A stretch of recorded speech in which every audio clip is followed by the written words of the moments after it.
అంటే నేనిది ఎవరినో కించపరుస్తున్నట్టు కాదు, ఇది కాదు గానీ, అది ఎవరి తప్పో తెలీదు. నాన్న ఒళ్ళో కూర్చొని చనిపోయింది మా మమ్మీ.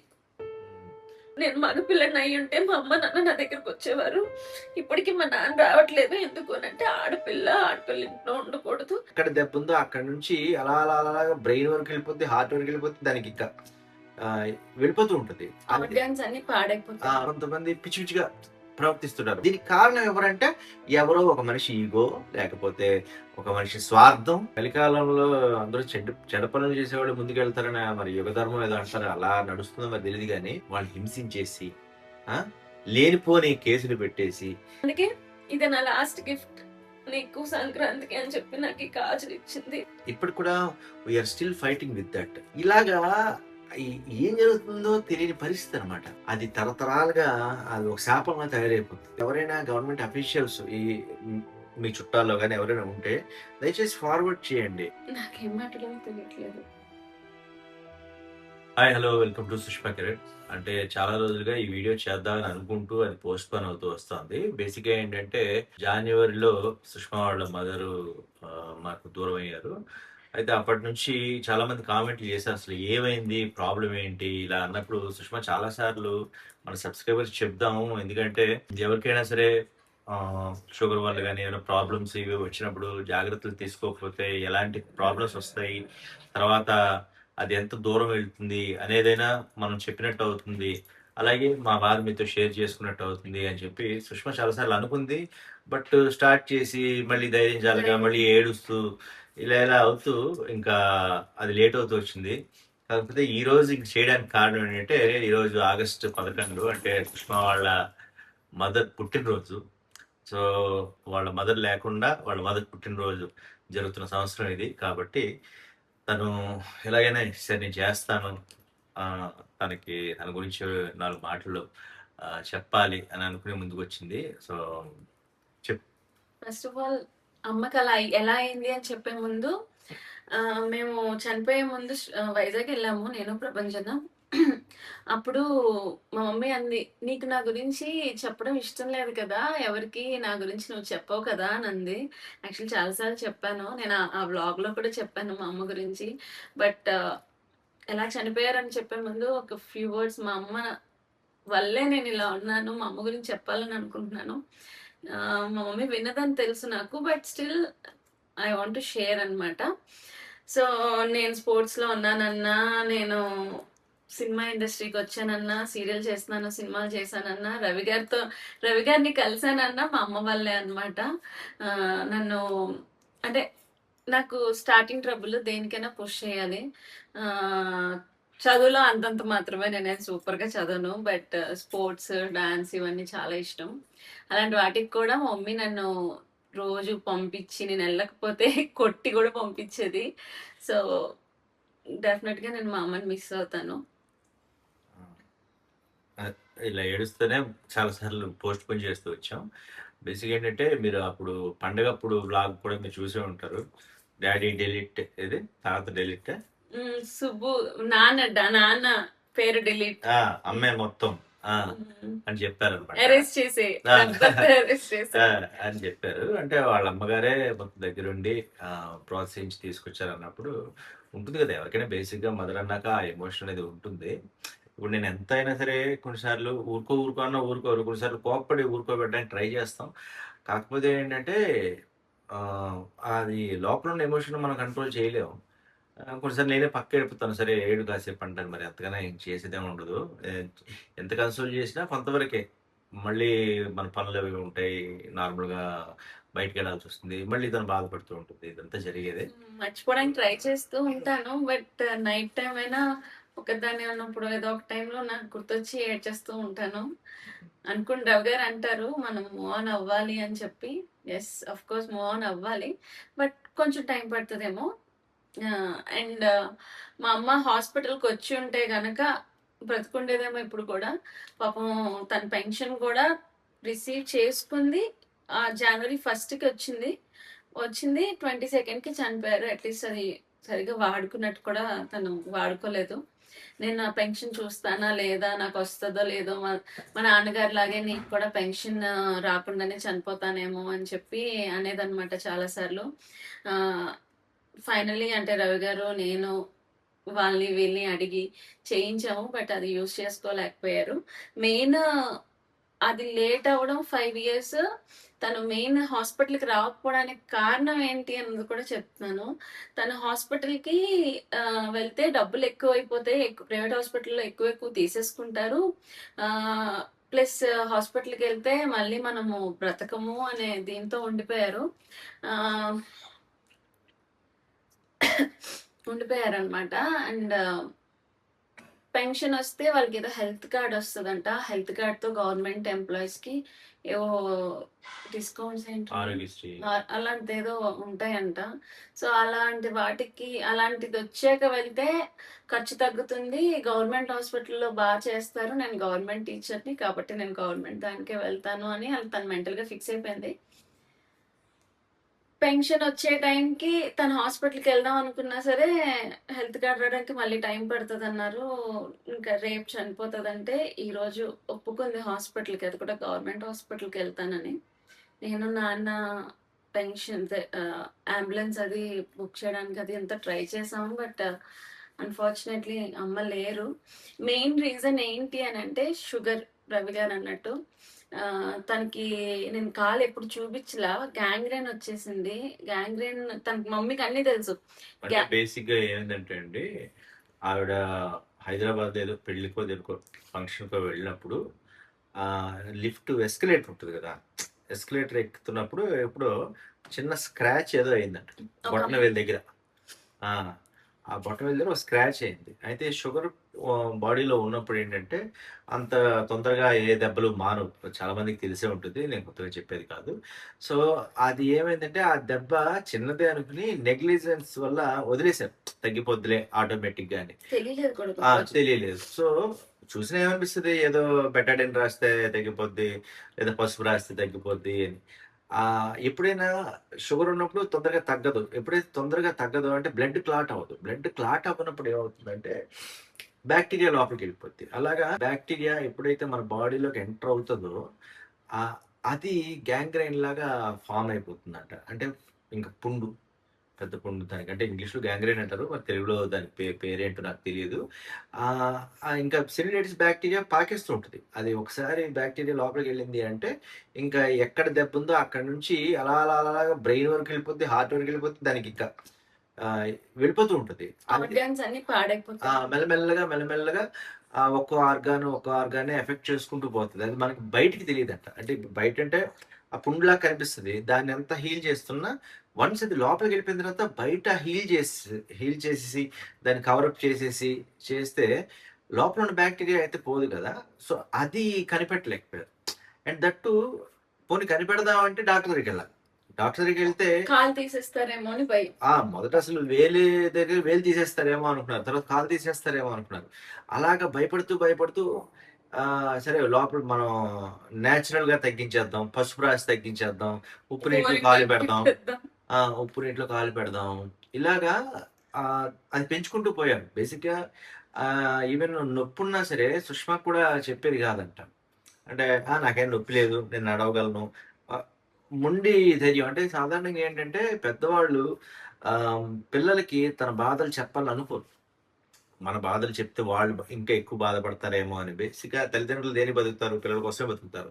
సో పిల్లల్ని బాధ పెట్టడం కరెక్ట్ కాదు, లేదా వాళ్ళ డబ్బులు ఖర్చు పెట్టడం కరెక్ట్ కాదు అని కొన్ని విషయాలు అనుకోకూడదు అని అనిపించింది. ఎందుకంటే కొన్నిసార్లు చెప్పాలి, ఒంట్లో బాగాలేనప్పుడు చెప్పాలి. అది మళ్ళీ డబ్బు అయితే సంపాదించుకోవచ్చు, ఇలాగా ప్రాణాల మీదకి వస్తే అది మళ్ళీ వెనక్కి రాదు. కాబట్టి సివియర్గా ఉంటున్నప్పుడు కొన్నిసార్లు చెప్తే ఏంటంటే సాధ్యమైనంత ట్రై చేస్తాం, మన చేతిలో ఉన్నంత వరకు ట్రై చేస్తాం, లేదా బయట నుంచి తెచ్చినా ట్రై చేస్తాం.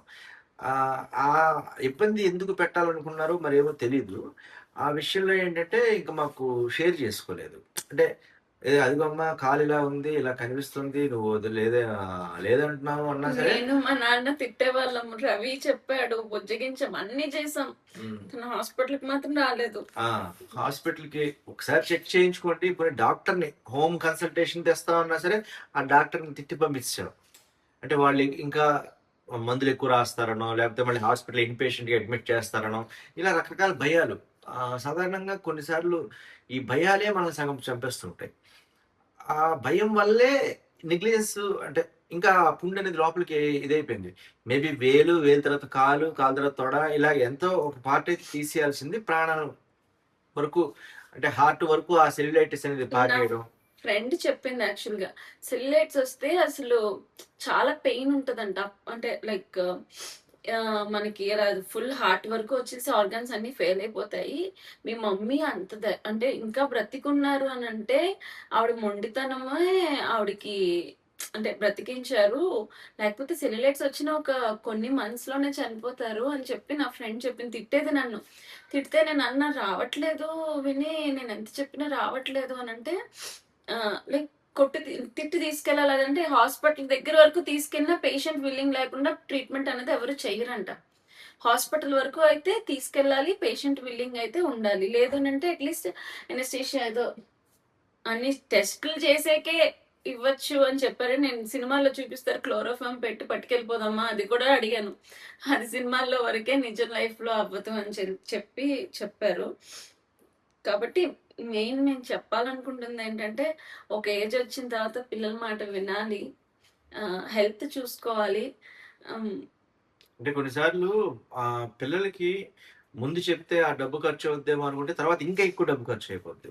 అంటే డబుల్, ట్రిపుల్ అయిపోద్దనమాట. సో, మినిమమ్‌లో ఉన్నప్పుడే కేర్ తీసుకుంటే మంచిది. అయితే నాకు ఇంకొకటి ఏమనిపించిందంటే, ఈ సెల్యులైటిసు, లేకపోతే షుగరు ఇదన్నీ కూడా ఒక మనిషికి ఫిజికల్‌గా ఎఫెక్ట్ అయ్యేవి. కానీ ఒక మనిషికి మెంటల్‌గా ఎఫెక్ట్ అయినప్పుడు, అది ఈ కనిపించే దెబ్బల కన్నా ఎక్కువగా మనల్ని బాధ పెట్టేస్తుంటది.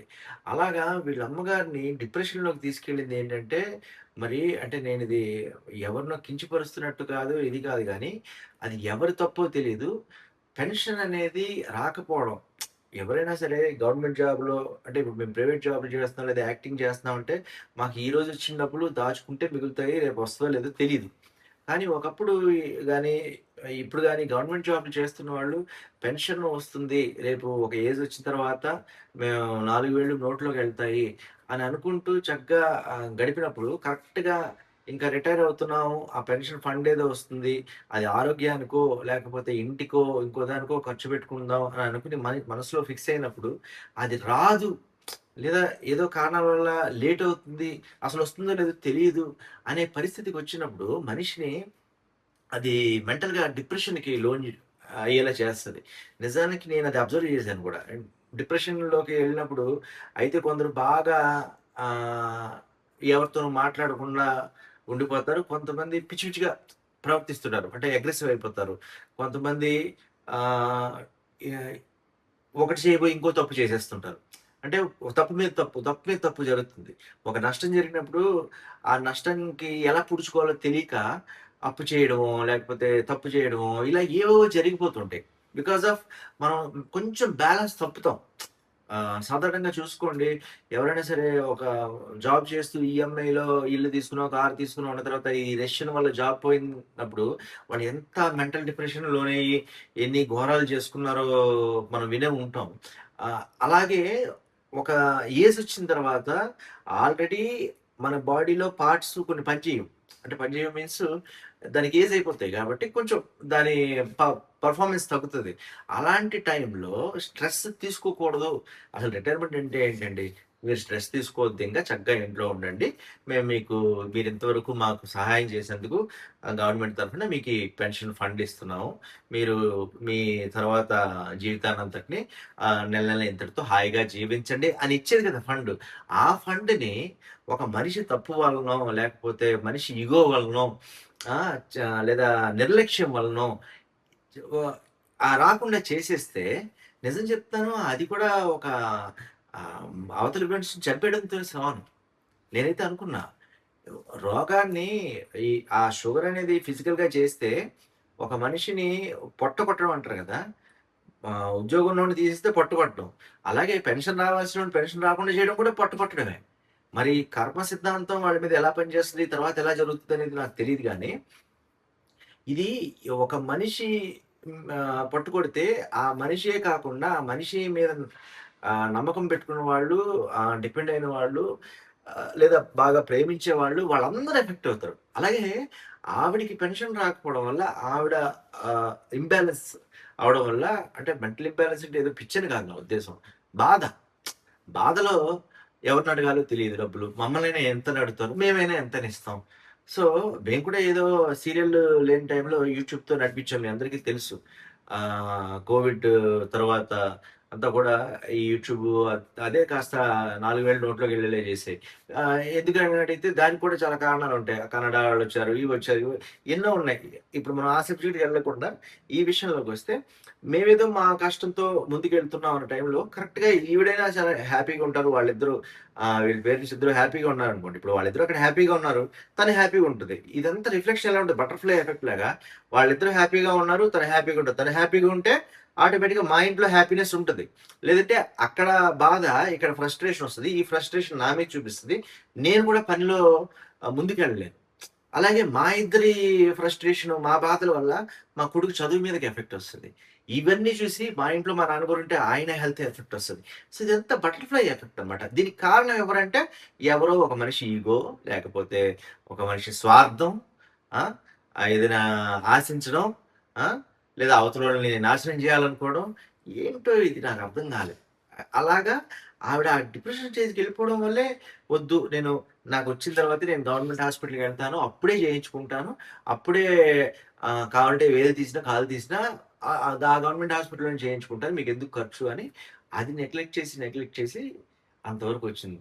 దేవుడి దయ వల్ల మాకు తెలిసిన అమ్మాయి ఎవరో హెల్ప్ చేసి ఆఖరికి ఆ పెన్షన్ వచ్చింది అన్న టైంకి ఇంక ఈవిడెళ్ళిపోయింది. అంటే అప్పటికే బాడీ కుళ్ళిపోయి ఉంటుంది కదా!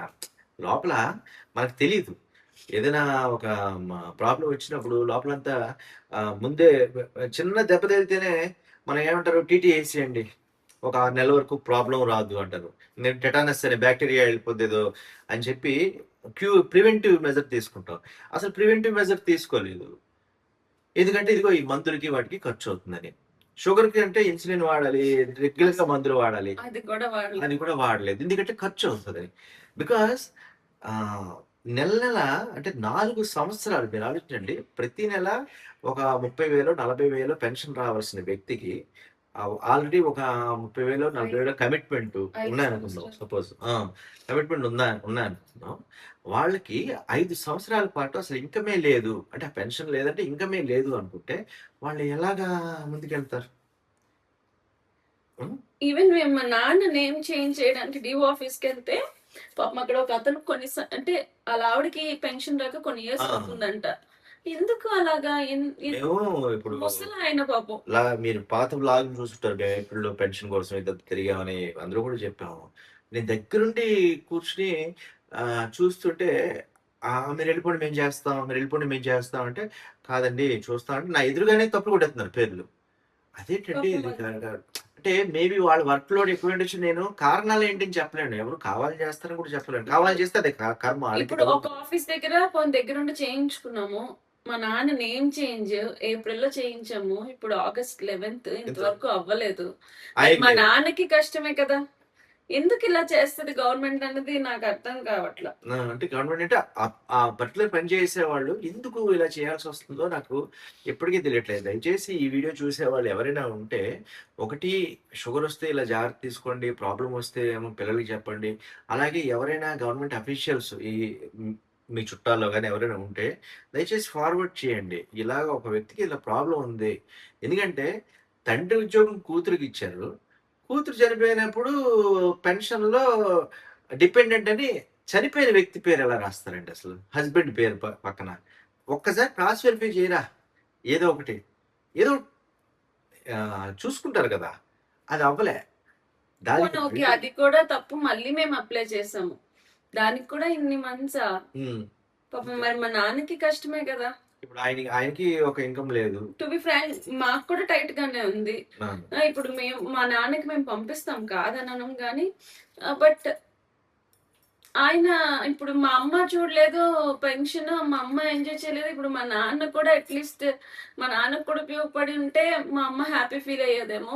మా నాన్నకి కూడా ఉపయోగపడట్లేదు అనేది నాకు బాధ అనిపిస్తుంది.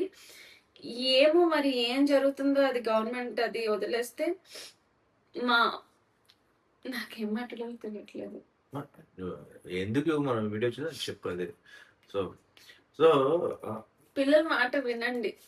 హాస్పిటల్స్ కి వెళ్ళండి. అఫ్ కోర్స్ చాలా మంది చెప్పారు మా మదర్ ఇలాగే మా ఫాదర్ ఇలాగే హాస్పిటల్ కి రమ్మంటే రావట్లేదు. లైక్ కొంతమందికి ఇలాగే సెల్యులైట్స్ గ్యాంగ్రీన్ అది వస్తే కూడా పిల్లలకి చెప్పలేదంట. ఏంటి స్మెల్ వస్తుంది అని చెప్పి చూస్తే అప్పుడు డాక్టర్ దగ్గరికి తీసుకెళ్తే డాక్టర్కి చెప్పారంట. ఎందుకండి చెప్పలేదు అని అంటే నేను ఇది వీడియోలో చూసాను. ఎందుకు చెప్పలేదు అని అంటే ఇప్పుడు అమ్మ కూడా లేదు, ఇప్పుడు నీకు హెల్త్ ఏం ఉపయోగం అని చెప్పి అంటారేమో, పిల్లలు అలా అనుకుంటారేమో అని భయంకి ఆయన చెప్పక ఆయన హెల్త్ మీద తెచ్చుకున్నారు. సో అలా హెల్త్ కి ఎప్పుడు నెగ్లెక్ట్ చేయకండి. ఈవెన్ చిన్న వయసులో కూడా మీరు ఎక్సర్సైజ్లు అది చేయండి. షుగర్ కి కంప్లీట్ అంటే లైక్ మెడికేషన్ అదంతా తీసుకుంటే అదేమీ పెద్ద ఇది కాదు, బట్ జాగ్రత్తగా ఉండాలి. అండ్ దీనికి తోడు ఇంకోటి అంటే నేను పూర్తిగా చెప్పకూడదు కొన్ని విషయాలు. ఆ, ఇంట్లో మనకి డబ్బు లేనప్పుడు ఎవరి దగ్గర అప్పు తీసుకోవడం ఏదో చేస్తుంటాం. ఆ అప్పుకి చక్రవడ్డీలు వేసేసి వాళ్ళు హింసించేసి ఆ, లేనిపోని కేసులు పెట్టేసి ఇవన్నీ కూడా కొందరు చేస్తుంటారు. బయట ఎక్కడైనా అప్పులు ఇది వెళ్ళినప్పుడు ఒకసారి ముందు వెనక చూసుకోండి. ఎందుకంటే అది తడిసి మోపుడైపోయి అది తరతరాలుగా అది ఒక శాపంగా తయారైపోతుంది. ఆ, అది అందులో నిజమెంత అబద్ధం ఎంత, అప్పు తీరిందా లేదా ఇవన్నీ కూడా తెలీదు. తర్వాత వాళ్ళకి తెలియదు. ఒక మనిషి లేనప్పుడు ఆ తర్వాత వాళ్ళు దాన్ని ఎలా డీల్ చేస్తారో తెలియదు. సో ఈ కొన్ని మనం యాప్స్‌లో మోసాలని చూస్తున్నాము. ఈ వడ్డీ వ్యాపారాల్లో మోసాలని చూస్తున్నాము.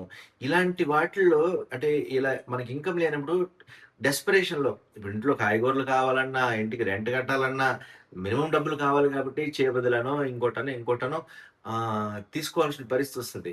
అది బాగా తెలిసిన వాళ్ళ దగ్గర వడ్డీలు లేకుండా ఎవరైనా హెల్ప్ చేస్తారేమో ట్రై చేయండి గానీ, దయచేసి ఇలాంటి కొన్ని ఉచ్చుల్లో అయితే ఇరుక్కోవద్దు. ఎందుకంటే నేను చెప్తున్నాను కదా! పూర్తిగా చెప్పలేకపోయినా అలాంటి దాంట్లో కూడా ఇరుక్కుపోయారు వీళ్ళు అమ్మగారు. ఇరుక్కుపోయారు. మంచితనంతో మంచితనం. అంటే తనకు తెలియని అమాయకత్వంతో మోసపోయింది. ఆ! సో, అది ఇప్పుడు ఆ మనిషి లేరు. నిజాలు చెప్పడానికి. అవన్నీ మళ్ళీ ఎఫెక్ట్‌లు మేము అనుభవిస్తున్నాము. అది నేను ఇంకెప్పుడైనా చూస్తాను దాని గురించి పూర్తిగా. వీలైతేనే చెప్తాను. చెప్పలేదని చెప్పలేను. సో, అది పక్కన పెడితే అంటే ఇలాగా రకరకాల ఫ్యాక్టర్స్ అన్నమాట. ఒకటి ఆవిడకి ఏంటంటే ఒక చిన్న దెబ్బని నెగ్లెక్ట్ చేయడం వల్ల మనకి తెలిసి తెలియని వైద్యం అంటే ఈరోజు గూగుల్‌లో కొడితే నాకీ తుమ్మొచ్చింది, నాకు దగ్గొచ్చింది అంటే గూగుల్ ఏదో చెప్తది. యూజ్ దిస్ బై యాంటీబయోటిక్ ఇది అని చెప్పేస్తది. మనం కాదు కదా డాక్టర్లు. గూగుల్ కూడా డాక్టర్ కాదు. ఆ మెడిసిన్‌లో ఏముంటదో ఏదో ఒక చిన్న చెప్తది, ఇన్ఫర్మేషన్ ఇస్తది గానీ, నిజమైన డాక్టర్‌కైతే దాని కండిషన్ ఏంటనేది తెలుస్తది. ఎలా ఉంది ఏంటనేది. కాబట్టి ఒకసారి కన్సల్ట్ చేయొచ్చు. అవుతది ఫీజు మరి తప్పదు. వాళ్ళు కూడా డాక్టర్ చదువుకున్నప్పుడు ఆళ్ళు కూడా స్కూల్ కాలేజ్ ఫీజు కట్టారు కాబట్టి మనకు తప్పదు. మనం చెల్లించాలి. ఓకే. చెల్లిస్తాం. ఆ స్టేజ్ వదిలేసి నెగ్లిజెన్స్ చేసేసి పెంచుకుంటూ పోయి ప్రాణాల మీదకైతే తెచ్చుకోకూడదు. అలా తెచ్చుకున్నారు. అదొకటి. దీనికి తోడు ఆవిడ అన్‌అవాయిడబుల్ సిట్యుయేషన్స్ ఏంటంటే గవర్నమెంట్ నుంచి సపోర్ట్ లేకుండా డిప్రెషన్‌కి లోన్ చేయడం. అప్పు తీసుకొని తిరిగి ఇచ్చేసినా, ఆ డబ్బులు ఇచ్చేసినా మళ్ళీ ఏదో కావాలని లేనిపోని నిందలు మోపి ఇంకా డిప్రెస్ చేయడం. ఇలాంటి మనుషుల వల్ల బాగా నలిగిపోవడం. సో, ఇలాగా అన్ని కారణాలు ఆవిడని డీలా పడిపోయేలా చేసాయి. బయటికంతా మనం ధైర్యంగా ఉన్నా సరే, ఇంటర్నల్‌గా ఒక మనిషి ఒంటరిగా ఉన్నప్పుడు ఏడుస్తారు. లోపల బాధపడతారు. అరే! ఇప్పుడు నా పరిస్థితి ఏంటి? చెప్పలేను అంటే కక్కలేక, బెంగలేక ఉండిపోతారు. సరే. మా cream. Okay. Okay. Cream, cream ఎవరు రాలేదన్న? దా hmm. Cream. No. So, ah, cream బాబ్ దా come here. Come here. Come here. Prabhanjan cream. Sit నాన్న. సో, అలాగా ఆవిడ ఇదైపోయారు. ఎందుకంటే మేము అడిగాను కూడా. ఏంటండి ప్రాబ్లమ్? వాళ్ళు అలా అంటున్నారు. నిజమా కాదా అంటే, మీరేం పట్టించుకోలేదు. మీకు సంబంధం లేదు. అసలు అలాంటివేమీ లేదు. నేనేమి ఎవరికీ బాకీలు లేను అని కూడా మాకు చెప్పారు. లేదంటే మేమేదైనా మనం ప్రయత్నించేవాళ్ళం. తీర్చడానికి గాని, ఏది గాని. ఏదో కష్టమో, నష్టమో మా అమ్మకి డబ్బులు ఇవ్వాల్సినవి కూడా ఎగ్గొట్టేశారు. ఆ! మేము అడగలేదు. చి మా దగ్గర చి చిట్టీలు కట్టి మోసపోయారు. అదొకటి. 6 ఆ! లక్షలు చిట్టి డబ్బులు కట్టేసి ఆ! 2 నెక్లెస్‌లు అవి ఇచ్చారంట. ఆవిడ ఎత్తేసారు షాపు. సో, జ్యువెల్లరీ షాప్ ఏదో అనుకుంటా. ఆవిడ ఎత్తేసారు. సో, ఆ డబ్బులు నష్టపోయారు. ఇంకొకళ్ళకైతే నేను మెసేజ్‌లు చూసాను. అడగలేదు మేము. మాకు చిన్నప్పటి బాగా నుంచి తెలిసినోళ్ళు ఈళ్ళకి. నాకు చిన్నప్పటి నుంచి బాగా తెలిసినోళ్ళు. హ్మ్. అంటే డబ్బులు ఎప్పుడిస్తారు? 16 లక్షలు ఎప్పుడిస్తారు? అలా మెసేజ్‌లున్నాయి. హ్మ్. నేను ఏమని అడుగుతాను? మేమిచ్చేసాము అనంటే మాకు తెలీదు. మా మమ్మీ మాకు చెప్పలేదు కాబట్టి. సో, ఏమన్నా అంటే నా కూతురు తిడతది, మా ఆయన తిడతారు అని అనుకునేది. తిడతాము అనంటే అందరిని నమ్మొద్దమ్మా! అందరూ మంచోళ్ళు కాదు అని చెప్పి హాస్పిటల్‌కెళ్ళి ఇలాంటి విషయాల్లోనే ఆబ్వియస్లీ అంటారు కదా! ఫ్యామిలీ అన్నాక మన అన్న వాళ్ళనే అంటాము. అలా చెప్పేవాళ్ళము. బట్ ఇవన్నీ కూడా నష్టపోయారు. వాళ్ళు తిరిగి ఇవ్వడం అయితే ఇవ్వలేదు గానీ, బట్ అడగడం అడిగి వాళ్ళు నో అనంటే మాకు అంటే ఇబ్బందిగా ఉంటది హ్మ్. గాబట్టి మేము అడగలేదు. అండ్ అసలు అంటే కలికాలంలో అందరూ చెడు పనులు చేసేవాళ్ళు ముందుకెళ్తారని మరి యుగధర్మం ఏదో అంటారు. అలా నడుస్తుందో మరి తెలీదు గానీ, సపోర్ట్ చేసినంత సేపు మంచోళ్ళని జెప్పేసి, మనిషి పోయిన తర్వాత ఆళ్ళకి ఇవ్వాల్సిన డబ్బులు ఇవ్వకుండా ఒకళ్ళు, మనిషి డబ్బులిచ్చినా సరే నాకింకా ఇవ్వాలని కొందరు. ఆ! ఏ ఆ మనిషికి రావాల్సిన డబ్బులు ఉన్నా సరే, రాకుండా ఆపేసేది కొందరు. మా బంగారం అసలు తీసుకొని ఇంకా ఇవ్వాలని కొందరు. కొందరు. ఇలాగా ఈ ఏం జరుగుతుందో తెలియని పరిస్థితనమాట. ఇప్పటికి కూడా we are still fighting with that. ఆ! ఆ పరిస్థితులన్నీ చేసుకునే ఎందుకంటే ప్రతిసారి ఏడుపు మొహాలేసుకొని ముందుకొచ్చి ఇలా అయిపోయిందని చెప్పలేం. మనం అందుకని ధైర్యంగా ముందుకొస్తాము, చేస్తాము, ఏదో ఒకటి చేస్తాము. వ్యూస్ వస్తున్నాయా, రాకపోయినా ఏదో ముందుకి తీసుకెళ్ళాలి అని చేస్తాము. ఒకరు అవకాశం ఇచ్చినా ఇవ్వకపోయినా భగవంతుడు ఈరోజు కాకపోతే రేపు మంచి చేస్తాడు అని నేను నమ్ముతాను కాబట్టి దాని మీద స్టిక్ అని వెళ్తున్నాం. ఎందుకంటే ఇలాంటి సమయాలు డెస్పరేషన్‌లో తప్పటడుగేసేస్తారు. నేనైతే అది చాలా జాగ్రత్తగా కాపాడుకుంటూ వస్తున్నాం అనమాట. నా ఉద్దేశంలో అయితే అంటే చెప్పుకుంటూ పోతే రోజుల తరబడి చెప్పొచ్చు ఈ విషయాల గురించి. అన్ని విషయాలున్నాయి. అన్ని వీడియోలు చెప్పలేం గానీ, సో, ఆవిడ పుట్టినరోజుని తలుచుకుంటూ మరొకసారి ఏంటంటే ఆహ్, సుష్మాని బాగా ఫోర్స్ చేసి ప్రోత్సహించి. అంటే ఫోర్స్ అనేది తను చిన్నప్పుడు అనుకుంది. కానీ అది ఎంకరేజ్‌మెంట్. కానీ అంటే నేను 10 డేస్ అమ్మ దగ్గరున్నాను. అక్కడి నుంచి వచ్చిన వెంటనే ఇదొకటి చెప్పి ఎండ్ చేసేద్దాం. చెప్పు చెప్పు. 10 డేస్ అమ్మ దగ్గరున్నాను. అక్కడి నుంచి వచ్చేసాము మధ్యాహ్నం. హైదరాబాద్ వచ్చేసాక రీచ్ అయిపోయానని చెప్పాను. ఆ రోజు వీటిని బూస్టర్ క్రీమ్‌ని బాత్‌కి తీసుకెళ్తే నాన్న ఫోను చేసి ఆహ్, "ప్రిపేర్ అయిపో అమ్మా, అమ్మ ఇంక కష్టం" అని అన్నారు. ఏంటి నాన్న అలా మాట్లాడుతున్నారు? నేను నిన్నే కదా వచ్చాను. ఏం అలా మాట్లాడకండి. నాకు షూట్ ఉంది. అది అయిపోయిన వెంటనే వస్తాను నేను. ఒక 2 డేస్‌లో 24థ్ కల్లా వస్తాను అని చెప్పాననమాట. అంటే చెప్తున్నాను అనంటే నాకు అంటే ఆ టైంలో నాకు అవ్వలేదు. అన్ని రోజులు ఇంట్లో ఇక్కడ హైదరాబాద్‌లో లేకపోయేసరికి ఇక్కడ పనులు చూసుకోవడం దీంట్లో నేను మా అమ్మతో సరిగ్గా మాట్లాడను కూడా మాట్లాడలేదు ఆ 3 రోజులు. నేను చేసినప్పుడు తను లిఫ్ట్ చేయలేదనమాట. సో, తర్వాత షూట్‌కెళ్ళాను ఒకరోజు 22nd మా నాన్న ఫోన్ అంటే అంబులెన్స్ అది మాట్లాడుతున్నాము. ఇలాగ అమ్మ వీడియో కాల్ చేశారు. అమ్మ మొహం అంతా పొంగిపోయింది, ఒళ్ళంతా పొంగిపోయింది అనంటే ఆహ్, అదేంటి ఒకసారి వీడియో కాల్‌లో చూపిచ్చండి అని చెప్పి అన్నాను. చూసి అలా షాక్ అయ్యాను గానీ, అప్పుడు నేను మా అమ్మతో మాట్లాడాలని కూడా మా అమ్మ వేరే ఫోన్‌లో మాట్లాడుతుంది. అలా మాట్లాడాలని ఒక థాట్ కూడా రాలేదు నాకు. ఆహ్, అంటే బ్లాంక్ అయిపోయాను. షూట్‌లో ఉన్నప్పుడు నాన్న ఫోన్ చేశారు అమ్మ చనిపోయింది అని. నేనప్పుడు కూడా లిఫ్ట్ చేయలేదు. రవి గారు ఫోన్ చేస్తే నాకు ఫోను జేసి చెప్పేసారు. "రవి ఇంకా అత్తగారు లేరు" అంటే, "సరే మీరు ధైర్యంగా ఉండండి. నేను చూసుకుంటానని" సుష్మాకి ఫోను చేశా. "రవి అదే నాన్న ఫోను చేశారు. మాట్లాడతాను" అంటే, లేదు సుష్మా అయిపోయిందంతా. నువ్వు ధైర్యంగా ఉండు" అన్నా. "నువ్వెక్కడున్నావు? సైలెంట్‌గా ఉండు" అని. ఇంకా వెంటనే బర్స్ట్ అయిపోయింది. నేను వాళ్ళ ఫ్రెండ్స్‌కి చెప్పాను షూటింగ్ లొకేషన్. ఎందుకంటే రామోజీ ఫిల్మ్ సిటీ. నేను ఉండేది నార్సింగ్. సో, రామోజీ ఫిల్మ్ సిటీలో ఉంది. అక్కడి నుంచి కారేసుకు రావాలి. ఎందుకంటే కారేసుకుంటే కదా షూటింగ్‌కెళ్తది. నా భయం ఏంటంటే ఇప్పుడు అమ్మ లేదన్న బాధలో తను ఎలా వస్తదో తెలీదు. నేనేమో మేనేజర్‌కి వాళ్ళకి ఫోన్ చేసి, "ఏవండీ ఒక డ్రైవర్‌ని పెట్టి పంపించండి. లేదా అక్కడే ఉంచండి. నేనొస్తాను. నేనొచ్చి తీసుకొస్తాను" అంటాను. "లేదు లేదు వచ్చేస్తానంటది." ఇది ఫ్లైట్ బుక్ చేసాం. ఫ్లైట్ అవ్వలేదు. దానికి మళ్ళీ ఫ్రెండ్స్ హెల్ప్ తీసుకున్నాం. ముందు తనని పంపించి ఇంకా ఇంకా తర్వాత అన్నీ అలా జరిగిపోయి నేను మా ప్రపంచం వెళ్ళడం అదంతా ప్రతిదీ మేము అంటే అలాంటివన్నీ మేము డాక్యుమెంట్ చేయలేం కాబట్టి మా నాన్న ఒళ్ళో కూర్చొని చనిపోయింది మా మమ్మీ. హ్మ్. సో అండ్ మిస్టర్ అండ్ మిసెస్‌లో ఒక క్వెషన్ అడిగారు మాకు. ఈరోజు చనిపోతున్నావు అనంటే, ఈరోజు చనిపోతున్నావు అంటే నువ్వు లాస్ట్ ఎవరితో ఉండాలనుకుంటావు అని. నేనప్పుడు పేరెంట్స్, పిల్లలు అందరితో ఉండాలని అనుకుంటాను అని అన్నాను. మనకెప్పుడు మనతో లైఫ్ లాంగ్ ఉండేది హస్బెండ్ మాత్రమే. కూల్. కూల్. నేను హ్మ్. అందుకే వీడియో హస్బెండ్ మాత్రమే లైఫ్ లాంగ్ ఉంటారు. మా అమ్మకు కూడా నేను కూతుర్ని. నాకు అప్పుడు నేను వైజాగ్ నుంచి వచ్చినప్పుడు కూడా అన్నా, నేను మగపిల్లడిగా ఎందుకు పుట్టలేదు అని అనిపించింది.